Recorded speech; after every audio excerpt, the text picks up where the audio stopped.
Station Inspection Site Entry Guide. The purpose of this guide is to describe how to prepare work for a station inspection and to conduct the initial site inspection. Perform a thorough review of station and valve records. Review anything that was an issue or concern from the prior year. Once at the station site, observe signs for good condition and standardization, fencing, vegetation growth, overhead structures, piping structures, garbage or debris, landscaping, and any other hazards. Check for gas control signs to signify calling CGC before starting an inspection. If there is no signs and you are not sure, call CGC for good measure. Go over station inspection checklist that is in the first portion of your station inspection form. Make sure you check off any issues and make notes in comments section. Inspect all above ground piping and fittings for atmospheric corrosion. Mark your corrosion level on your records. If you have severe corrosion, you must call your supervisor or an available supervisor immediately. Follow up to your supervisor with an email as well. Check ground to air transitions on the pipe risers. Check for severe corrosion, condition of coating, and make sure the coating is well above ground level. Make sure all station valves are inspected before inspecting your station. Check if both station inlet and station outlet valves are 25 feet away from the station riser. If the valves are less than 25 feet, please measure and comment the length in the map frame inspection comments. Make sure that they are indeed listed as station inlet or station outlet. If the valve is on the riser or station piping above the ground, you must notify your supervisor to remove the user status of the station inlet or station outlet, as these cannot legally be station inlet or station outlet valves. Heaters, odorizers, and pressure recording devices that are on the station site need to be inspected. Inspect for sense lines that run below ground and document appropriately in the regulator station database. We're going to test the relief. To test the relief, we need to make sure it's the first thing we do before we test any station. When we do that, we need to make sure that we have downstream gauges installed, just like when we do a station inspection. The very important one is to make sure that we have a downstream gauge always reading the system pressure. Make sure we install the testing tree in the testing port of the relief, inline T for the sense tubing for a piloted relief, or if this was not a piloted relief, there would be a sense port for testing somewhere on the piping itself. And then the test tree would go into the port that's on the piping itself.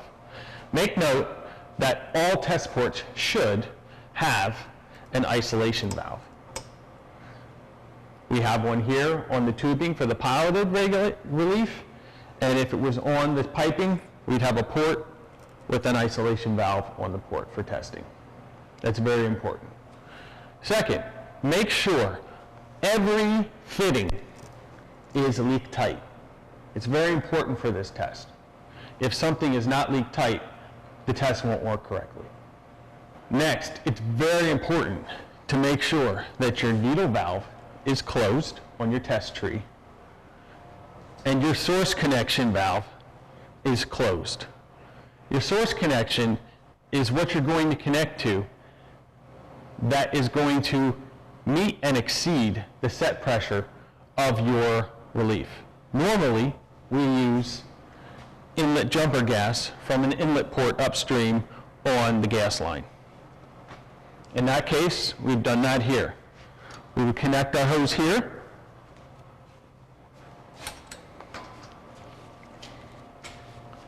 And we would connect our hose here, needle valve. Do not put it on any of the flow valve, which you can't because there's no connection. But the other two connections, these are for when you're doing regulator inspections to put your sense lines. This needle valve is for your testing of your relief. Now that that is done, we'll go to the next step. Next, open your test port for your relief isolation valve. Next, unlock your relief isolation valve.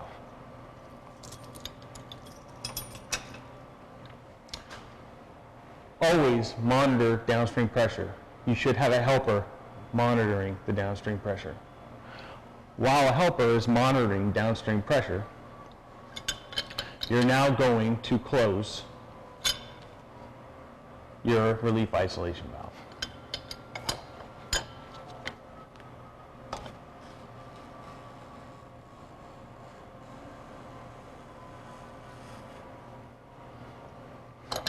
Notice your pressure did not change on your system outlet valve.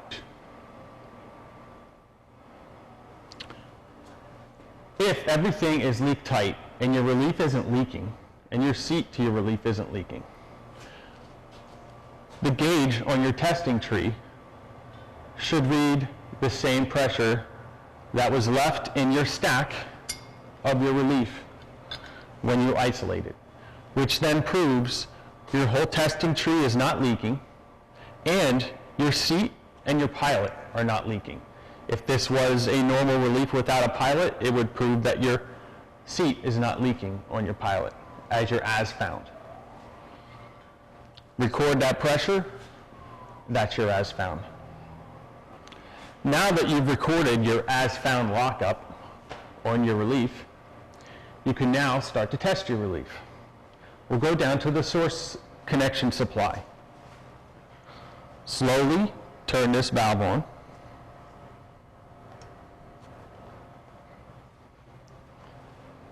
After that, you're going to go to your test tree needle valve.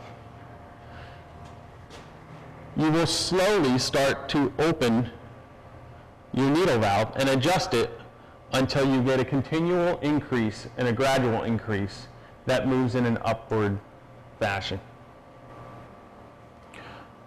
Once you've seen your gradual climb and it'll reach the set pressure of the relief, it will stop. That is your set point. Once you have that, you want to slowly open your test tree flow valve and drop the pressure below your set point a little bit. You don't have to go all the way. And then close it. Let it climb again. This is for repeatability. It will hit the same point if everything is okay. Once it does, do the operation again. Lead down a little bit below the set point. Close again, let it rise up, see that it hits the same exact set point. You've now shown repeatability 3 times for the same set point. After that, you want to close your needle valve. Make sure it's tight. Once you do that, you're now going to watch your gauge again, and you should see lockup. If pressure drops and continually drops, you have a leak either in pilot equipment or your relief equipment. Next, close your source supply connection valve.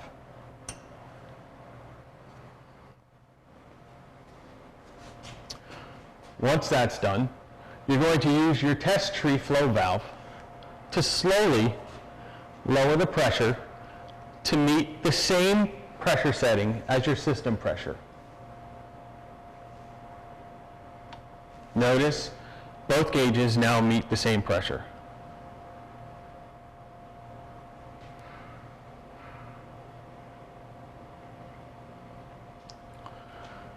That's to make sure that you have equal pressure above and below your isolation valve so that you do not prematurely make the relief lift and exhaust. Now that that is done, you can slowly turn on your relief isolation valve.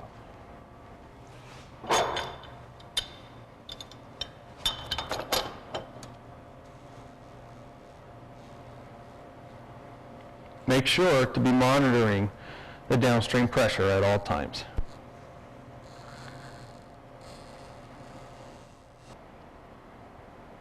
Now that everything is safe and all pressures are back to normal, now you want to close your relief test port isolation valve.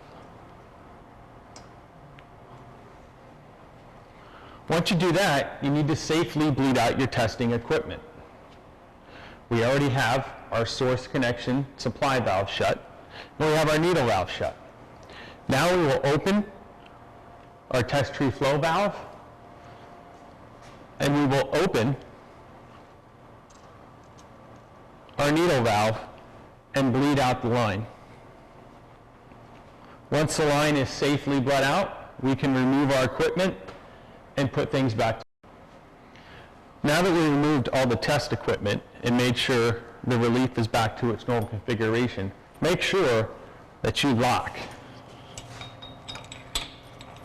the relief isolation valve in open position.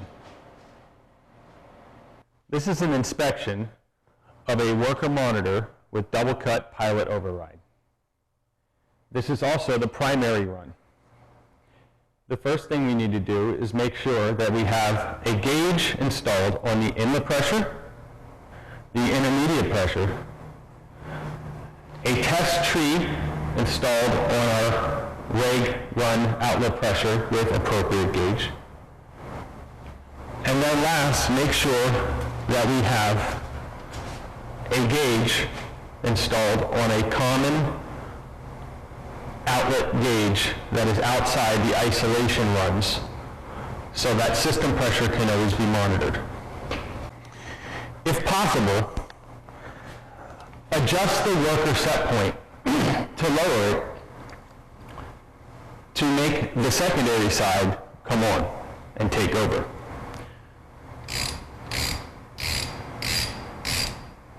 Once the secondary side takes over, we now can start to shut down the primary side run. Shutdown procedure. We always go inlet, outlet, sense line.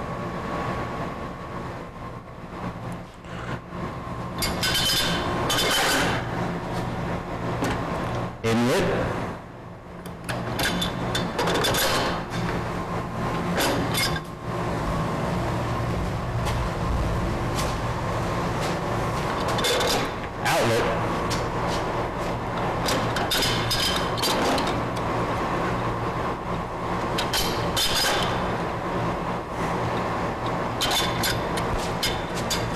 sense line.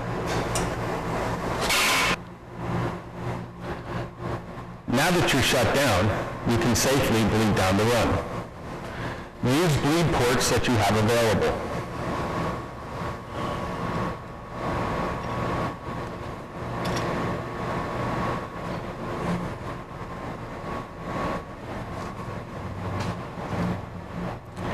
After you bleed down, the next step is to relocate any sense lines that are downstream of your regulator outlet run valve, to reposition them to your tree, and we will make sure that they attach to the ports of your sensing equipment.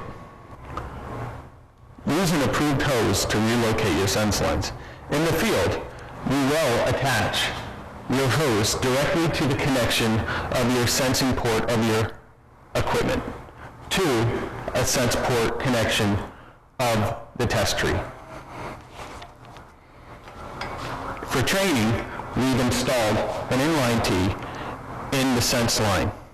But again, in the field, we will attach it directly from tree to the sense port.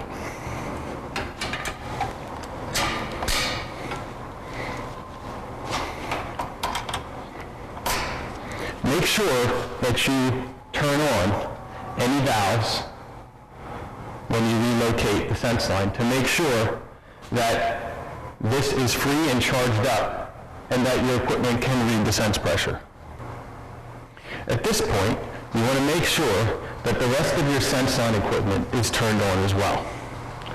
Making sure again that these valves are also turned on.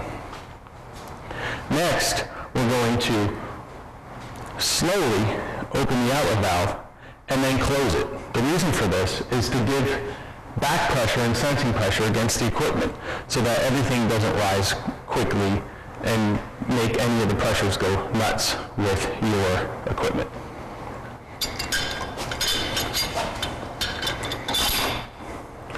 Open slowly.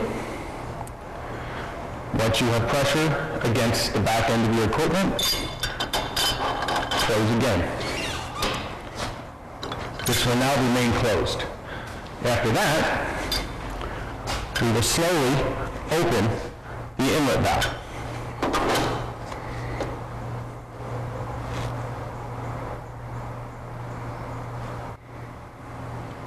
Next, you want to create flow to get your as-found operating pressures and your as-found lockup pressures for your first stage cut and for your worker. The way to do that is we simply slowly open the flow valve on the tree, on the test tree, and adjust it, and we notice the flow pressure of our worker, and we notice the pressure of our intermediate first stage cut.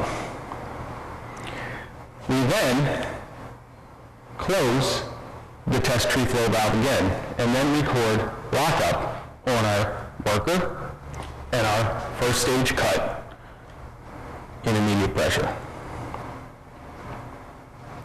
Next, we will slowly open and adjust the test tree flow valve once more. Notice again your worker operating pressure and your intermediate first stage cut pressure.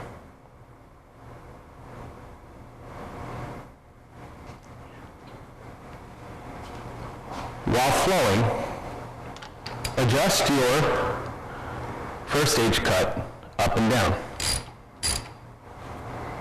Raise it up and raise it back down to the set pressure that's approved. This shows control and operation. Next, go to your worker and raise it to the pressure of the monitor set point to see if the monitor takes over. Once that happens, you will notice your intermediate gauge will start to drop in pressure towards the monitor set point, and you will see the monitor pressure on your downstream worker gauge.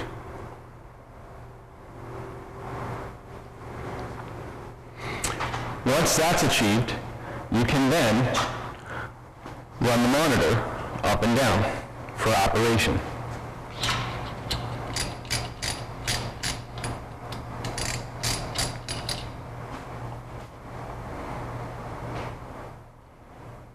Notice the pressure going up and down.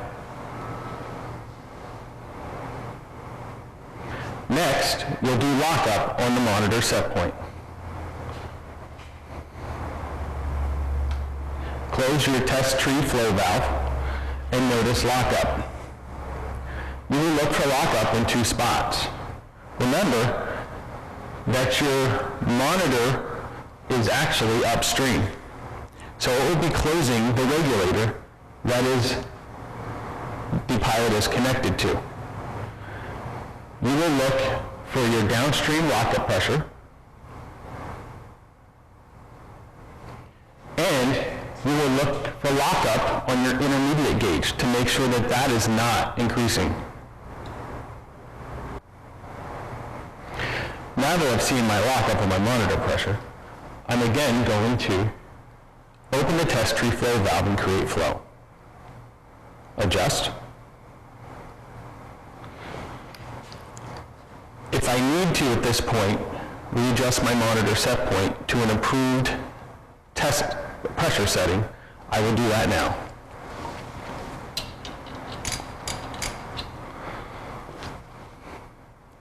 Once that is good, I'm going to restore my pressure to my worker to the approved worker set point.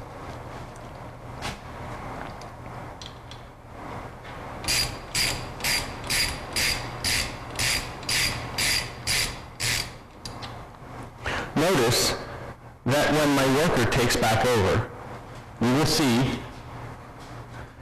your set pressure on your intermediate gauge will go back up to the first stage cut pressure.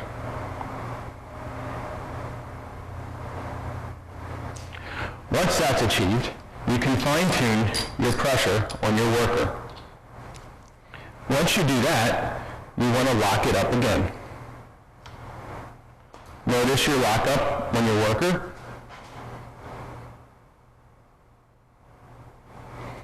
Notice your lockup on your intermediate again.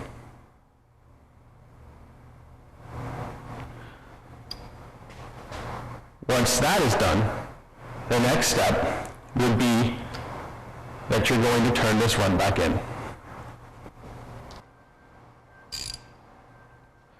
Next, we're going to slowly open and adjust the tree flow valve again.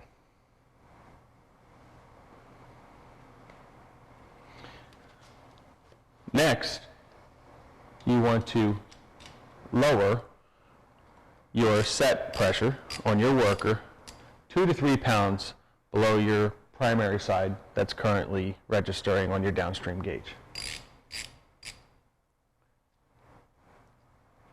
The reason for this is to not let this rig take off too fast when you turn this run back in. It will stay closed, and I'll show you why that's important in a later step. Next, we're going to shut down the run and bleed it down for safety.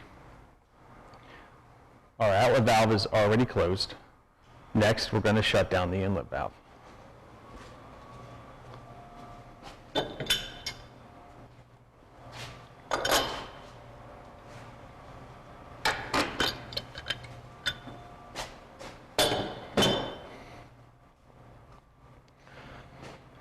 Next, we're going to bleed down the run.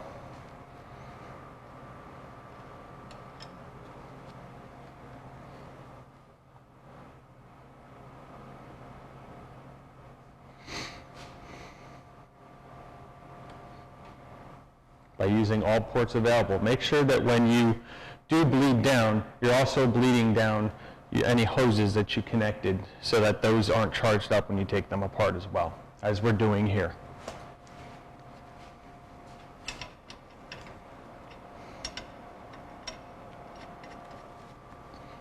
Everything's done.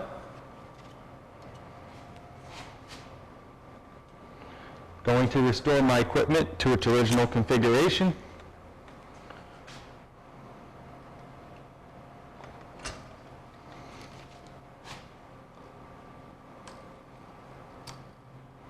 Okay, I removed the hose. Normally in the field, I would make sure that once I removed my hose, that I took the tubing from the original sense line and connected it back to every sense port that should be. Next, I'm going to start up the run. Remember, the procedure for starting up a run: sense line, outlet, inlet. So first is sense line, outlet,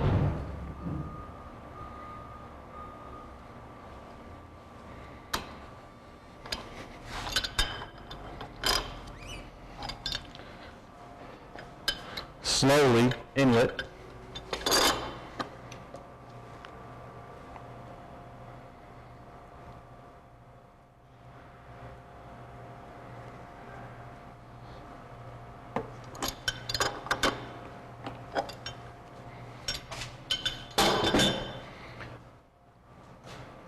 notice my gauge is still reading the secondary side pressure. That is because I had backed this off in a previous step for the worker pressure. This worker regulator is locked up. It's not running. At this point, I can safely adjust this pressure till this regulator comes on slowly and smoothly, and adjust it to my system pressure, showing that again that the primary side is taking over. Now we're going to inspect a worker monitor configuration run. This is also the secondary run. We just finished our inspection on the primary side. You will take notice that our downstream system gauge is running on the primary working side pressure. Again, we want to make sure we have an inlet gauge, an intermediate gauge, and our downstream test tree set up with an appropriate gauge as well.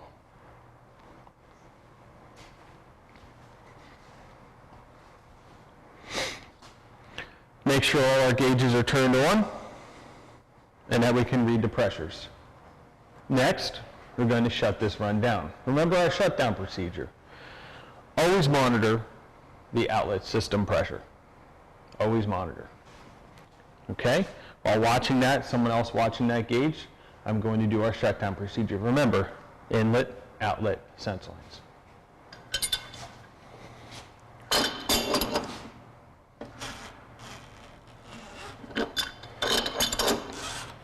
Inlet,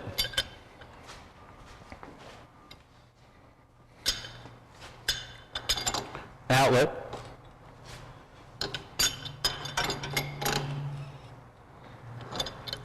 sense lines. Now, there's a difference in this run from the other run.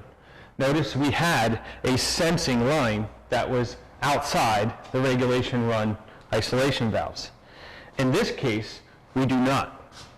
Both our sense lines go upstream of our regulation outlet run valve. So we do not have to relocate any lines for this one. Once that's done, we will bleed down the run.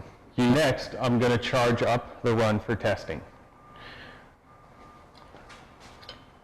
I'm going to open outlet pressure valve, charge up the outlet side of my equipment, and then close this valve again. Remember, in our prior inspection process, we said that we need to put pressure against the outlet side before giving anything on the inlet side. It's nicer to the equipment and lets it operate more smoothly. Again, making sure we only open the outlet valve to give pressure against the outlet side, and then we close it again completely.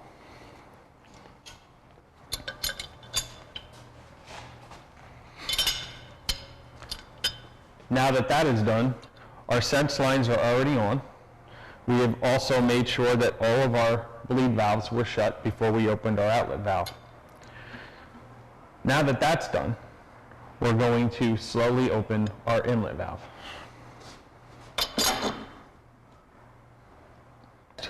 We're going to go to our test tree and open and slightly adjust the flow valve.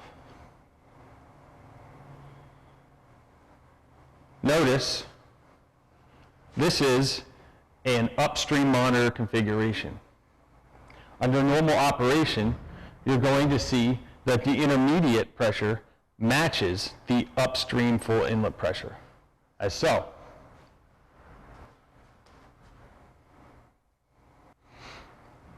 Your downstream worker pressure is seen on the test tree. Now we can show lockup to get our as-found lockup.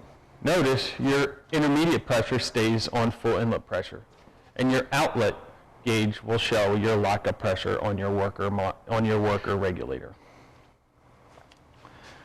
After you achieve lockup and you record your operating as-found pressure and your lockup as-found pressure on your worker, you can now adjust your worker regulator, which shows range of operation, and also increase it so that your monitor takes over. So again, I'm going to open and slightly adjust my test tree flow valve.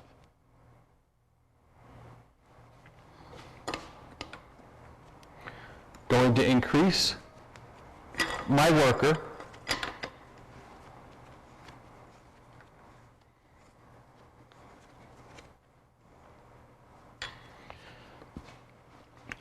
on the upstream monitor. You'll notice once my monitor took over, it dropped the pressure from full inlet down closer to the monitor set pressure. And my outlet gauge is now displaying the monitor set pressure.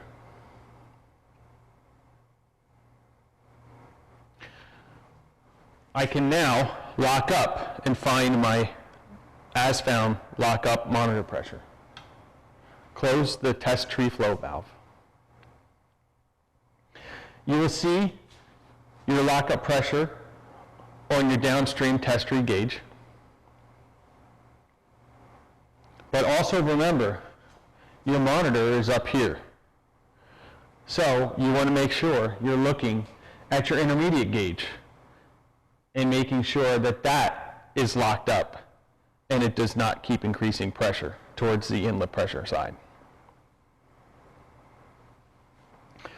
Once that is done, you can restore the flow valve once again on your test tree, open it, and adjust slightly. Now, you can work and operate. See the change in pressure? And then reset your monitor to an acceptable,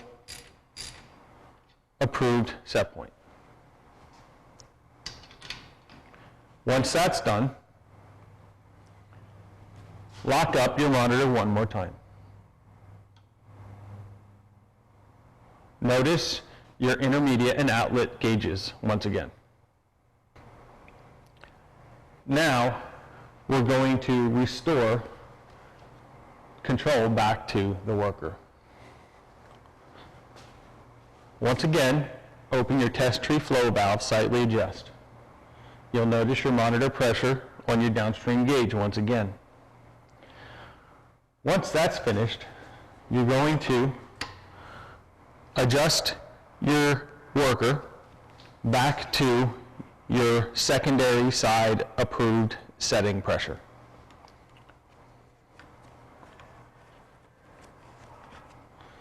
Notice your worker will take back control, and you can prove that by watching your intermediate gauge. Once your intermediate gauge, it will rise back to full inlet pressure. On your downstream gauge, now make your last fine adjustments to your approved secondary backup set pressure. Once again, do an aft lockup.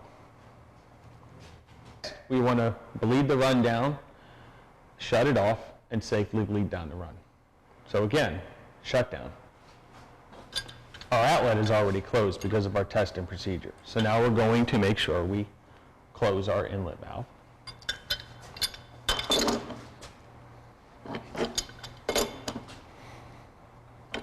All right, our valve is already closed, but that would be our next if we had to. And then any sense lines or lines that are open.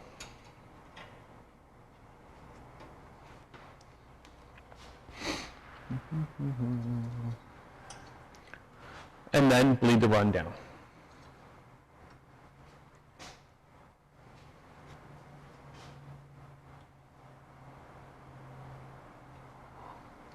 Once the run is bled down, we can close all our valves that we bled,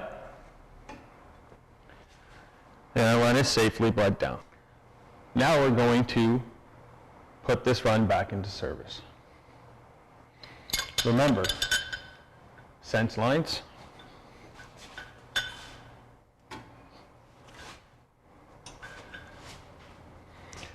outlet,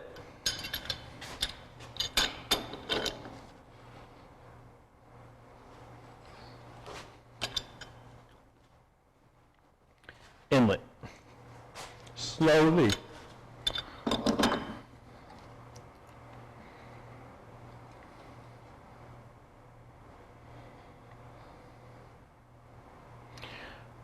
When turning this on, while someone's monitoring the downstream gauge, the common downstream gauge outside the isolation run, the pressure shouldn't change because we're actually running on the primary side. This restores us back to normal. You can then safely disconnect all your equipment, and this side is done. At any time during a lockup check, if any of the equipment fails a lockup, you should shut down that run, maintenance the equipment, and then after the equipment has been maintained, repeat the regulation run inspection steps all over again. I want to take a moment to talk about worker monitor configuration. There are two configurations that can happen in a worker monitor standard configuration. You can have, as we showed in the video, the inspection of an upstream monitor, but you can also have a downstream monitor. Now, I showed the procedure for an upstream monitor, but if we have the monitor downstream, there are a little bit of differences that I think you should know. The inlet gauge will not change. The inlet pressure will always stay the inlet pressure. If you have a monitor downstream, your worker then becomes upstream. And on your intermediate gauge, you're going to see in normal conditions your operating worker pressure. Okay? Your outlet gauge is also going to show your normal working operating pressure. Under a condition where we would then want to see the monitor take over, the difference that we would do from the video that showed the upstream monitor, if this was the monitor downstream, to test this, we would actually increase the worker that's upstream to meet the set point of the monitor that's downstream. When the monitor takes over downstream, the difference between the two inspection runs is instead of the pressure dropping in the intermediate gauge, you will see the pressure rise on the intermediate gauge to meet the inlet pressure. That's because your worker has now failed and went open. That is the difference between the two. You would see the same response on your downstream. You would see your monitor pressure. That wouldn't change. When you do a lockup, when your monitor's taking over, you're going to just look at the downstream gauge for your lockup. You're not going to look at your intermediate when you have a downstream monitor for lockup, not as we were for the upstream monitor setup that we just inspected. Because now you're looking for this rig to lock up, and this one is full wide open. That is the difference between the worker monitor upstream and downstream.